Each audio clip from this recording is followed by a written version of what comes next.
where we go in Swindon. I was just outside of Swindon this morning. Got another Mitsubishi Outlander to have a look at. This one's a 2015. Suspected DPF fault. From what I'm told, it's got the engine management light on and a DPF light. I haven't got really much more to go on at the moment, but yeah, we'll get up there and have a chat with the client. I'm going to try and get as much footage as I can of our process on this one.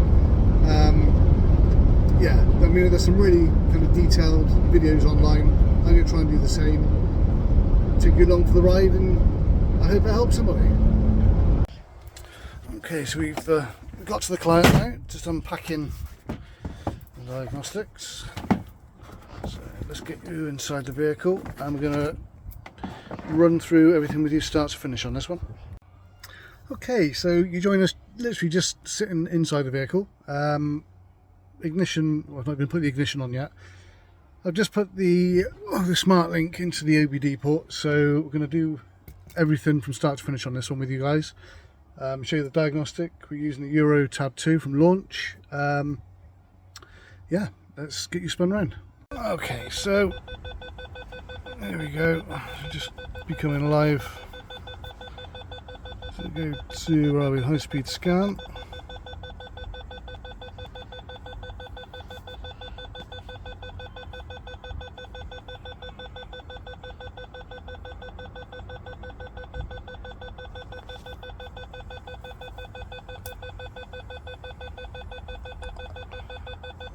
Okay, it's almost finished that. I personally much prefer this diagnostic to the MOT4, but again, all my diag stuff is from launch, so yeah, it's a great operating system. Let's just check these codes out a sec. Okay, so we've got, what's the first one there? That's going to be a key transponder issue, something like that. There you go, transponder, so come out of that. TPMS, I'm guessing that's going to be the same sort of relation. Transponder and match, so you've got a flat battery on a key fob, or if you chip in the key itself, or obviously the ring for the immobilizer.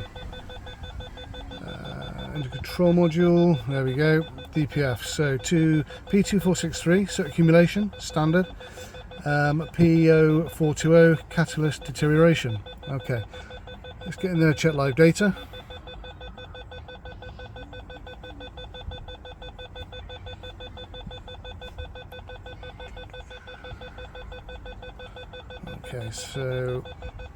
Okay, so differential pressure sensor, come out for bar, go down to HPA. So again, this is at idle, 30 to 35 millibar, it's fluctuating between. Ideally, we want that between 0 and 10. So 2,500 RPM, or thereabouts. Okay, we are looking 150, 160 HPA or millibar of pressure. So yeah, that is high. We are going to get to, well, it does need to clean, that's for sure. Okay, so we're going to hook up the manometer to the pressure hose. Let's get that in there a sec. Okay, so we're reading, where are we at? 36, 37, yeah, 36 to 37 millibar of pressure. So yeah, obviously the pressures at the pressure sensor and the manometer are fairly the same, so I'm sure that pressure sensor doesn't need replacing. Everything else seems to check out, so we're going to go ahead with the clean. Okay, so we're going to bring the revs up to 2,500 or thereabouts. Obviously it's reading the minus because the DPF pressure sensor is disconnected, or one of the pipes is disconnected at the moment. So it's at 2.2, thereabouts. Okay, so manually, bear with,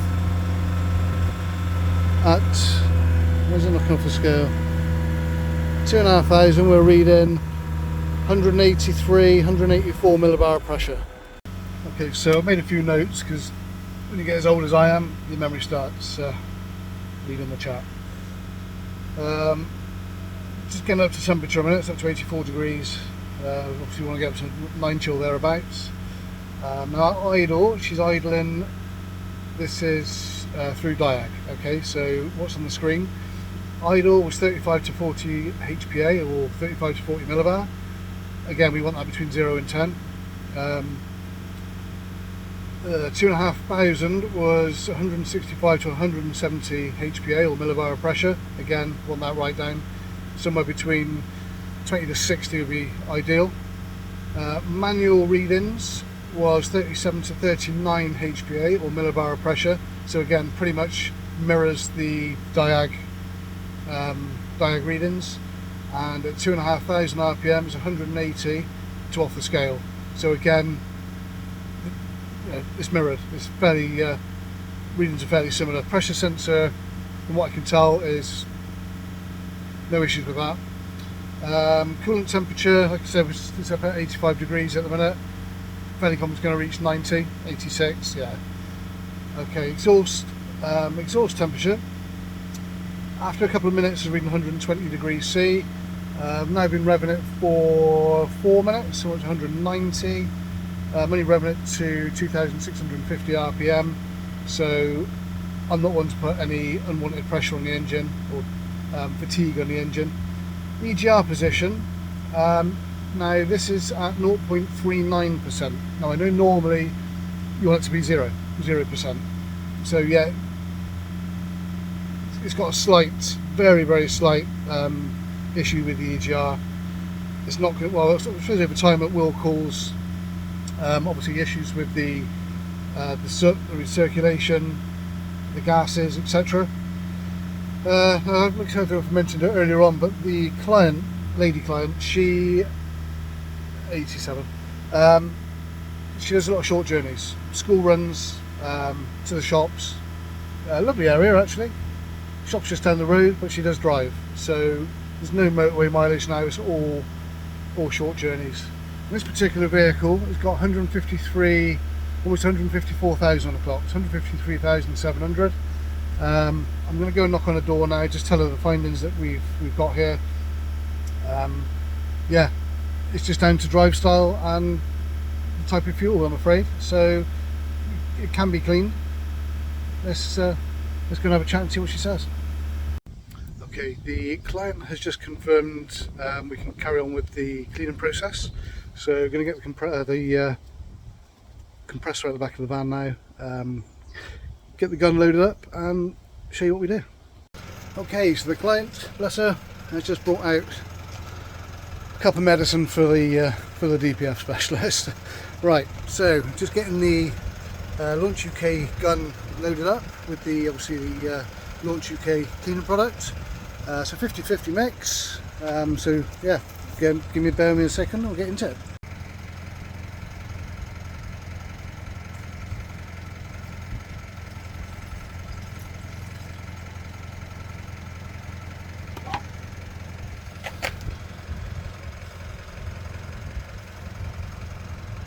So that's 50% of the Launch UK cleaning detergent into the gun.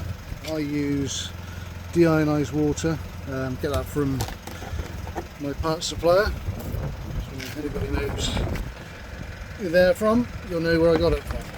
So just fill the gun up now with the other half.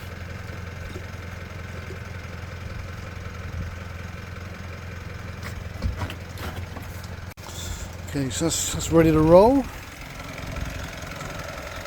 So as per norm, well, I've got my bungee hanging up ready. Suspend that. So again, obviously we took the readings from the DPF pressure hose, which is that hose there, going to the sensor. I'm going to use a Milwaukee compressor because it pushes the chemical in at 130 psi. Obviously using the Launch DPF cleaner. Okay, so she's all ready to do the inject now. That is pushed in nicely into the pressure pipe. Different ways or different rules. People kind of recommend doing this part differently. Some people say do a short burst, 5-10 seconds, engine off, let it soak for 5-10 minutes, then run it up. Inject the rest of the cleaner in. Build the revs up to 2,500, 3,000 RPM. Basically just monitor the DPF pressure. I'm going to do it slightly different. For that, I'm afraid you're just going to see the first 5-10 seconds.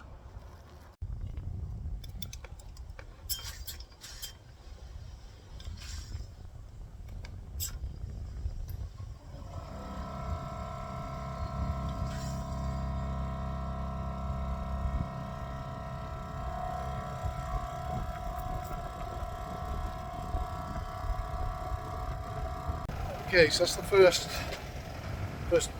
bit of the process done. Spin you around a sec.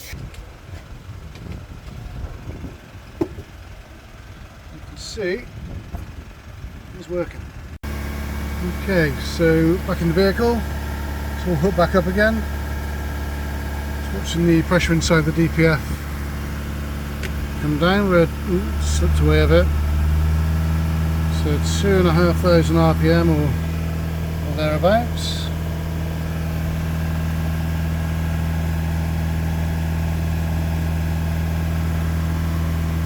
We're going to keep that like that for the next sort of 5-10 minutes. Then we'll go for a road test, and then we'll check live data when we get back.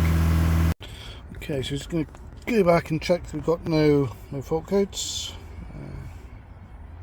No fault codes. Okay, come out of that.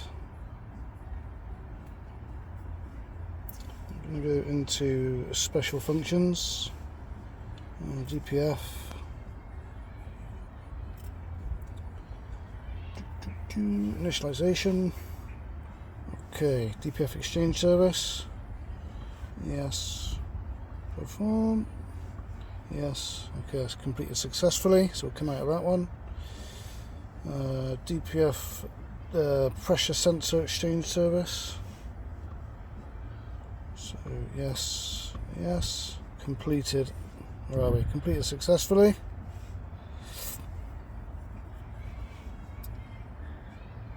Okay, now I know it's not long had a service. We'll check that already. Yeah, let's get back.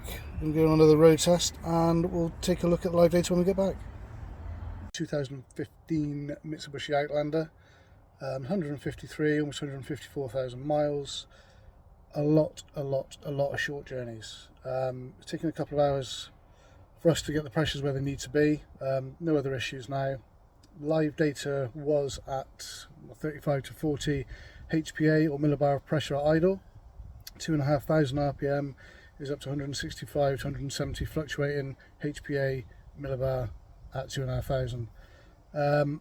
Doing the live readings with the manometer, I think personally is slightly more accurate, but yeah, at idle we got to 37 to 39 HPA, so to me that's saying that the DPF pressure sensor is pretty much cock on.